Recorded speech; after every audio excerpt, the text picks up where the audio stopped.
Section 16. Early possession and post-closing occupancy, one of the biggest liability traps for Arizona agents. Early possession and post-closing occupancy, one of the biggest liability traps for Arizona agents. As the weekly broker meeting was coming to an end, Ashley thought everyone was finally finished for the day. Michael closed one investigation file, stacked several others together, and started walking toward the door. Then his phone rang. He glanced at the caller ID and smiled. I knew this question was coming. Ashley looked curious. What happened? Michael answered the call and placed it on speaker. A newer agent sounded frustrated.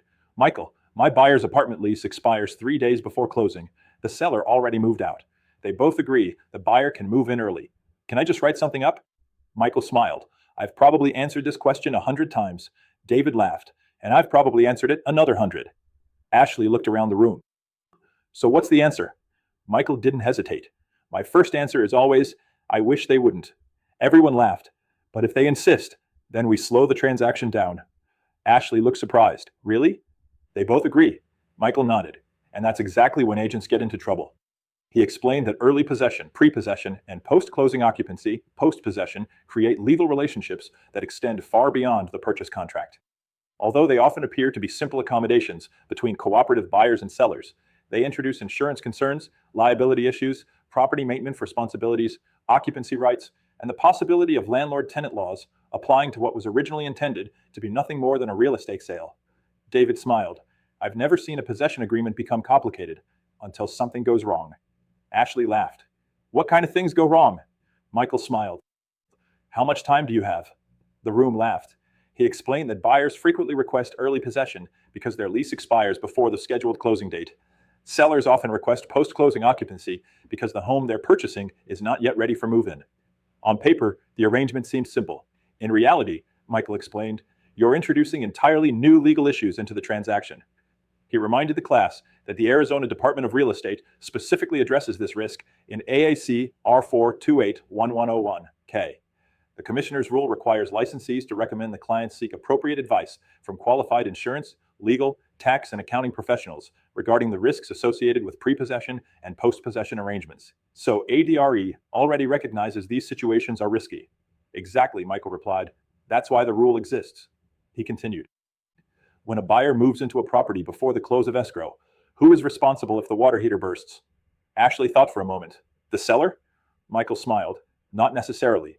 He explained that under the Arizona Residential Resale Real Estate Purchase Contract, responsibility for the property can change when possession changes. A buyer who takes possession before closing may also assume significant responsibility for damage occurring during that occupancy, depending upon the parties' agreement and the terms of the contract. David added another question. What happens if the buyer decides to remodel the kitchen before closing and the transaction falls apart? Ashley laughed. I hadn't thought about that. Most people don't, Michael replied, until it happens. He explained that every early possession arrangement raises difficult questions. Who pays for repairs? Who carries insurance? Who pays utilities? What happens if someone is injured on the property? What if the buyer damages the home? What if financing falls apart? What if the seller refuses to close? What if the buyer refuses to leave? Ashley looked overwhelmed. That's a lot more complicated than handing someone a key. Michael smiled. And that's why experienced brokers rarely describe possession agreements as simple. He continued. Now let's reverse the situation. The seller wants to stay after closing. Ashley nodded. I've seen that happen.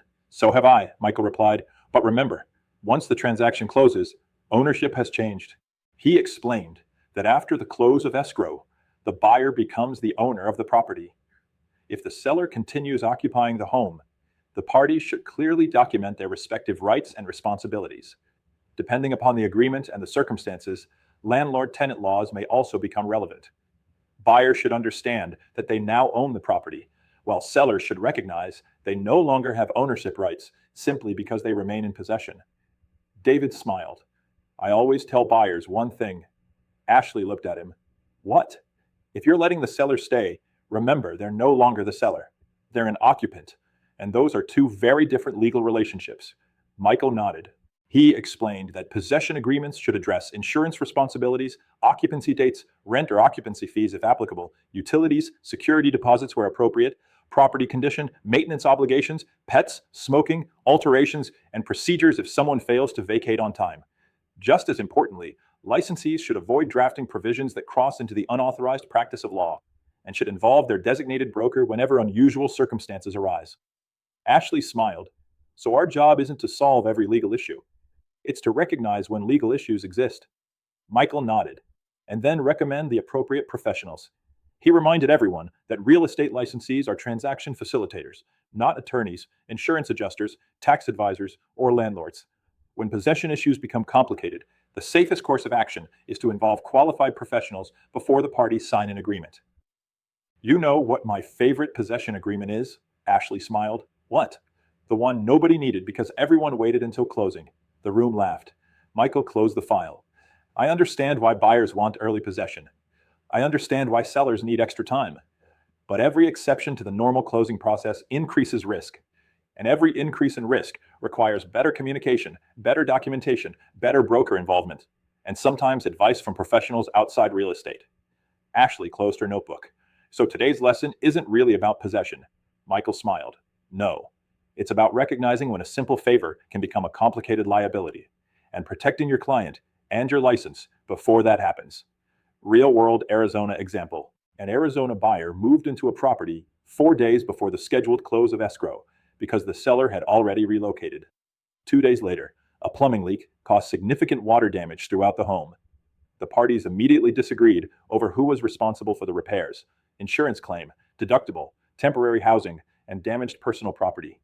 What began as a simple favor quickly evolved into a legal dispute involving insurance carriers, attorneys, and the brokerage. The transaction eventually closed, but only after weeks of conflict that could have been significantly reduced through proper planning, written agreements, broker involvement, and professional legal and insurance guidance. Whenever a buyer requests possession before closing or a seller requests possession after closing, pause before saying yes. Contact your designated broker, review the purchase contract, discuss the risks with your clients, and recommend they seek appropriate legal, insurance, tax, and accounting advice as required by AAC R4 28-1101K. A few extra conversations before occupancy can prevent months of litigation afterward. Online discussion question 1. Why do pre-possession and post-possession agreements create risks that are not present in a typical real estate transaction? Model answer. These arrangements may affect insurance coverage, maintenance responsibilities, occupancy rights, liability for damage, and potentially introduce landlord-tenant issues. They create legal relationships beyond the purchase contract that require careful planning. Question 2.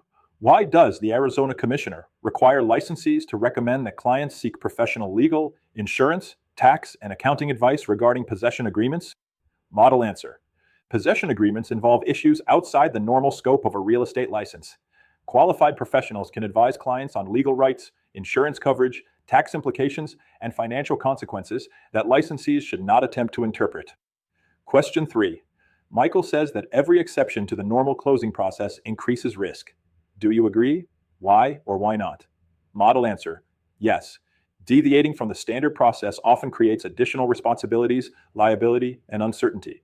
Careful documentation, broker supervision, and professional guidance help reduce those risks.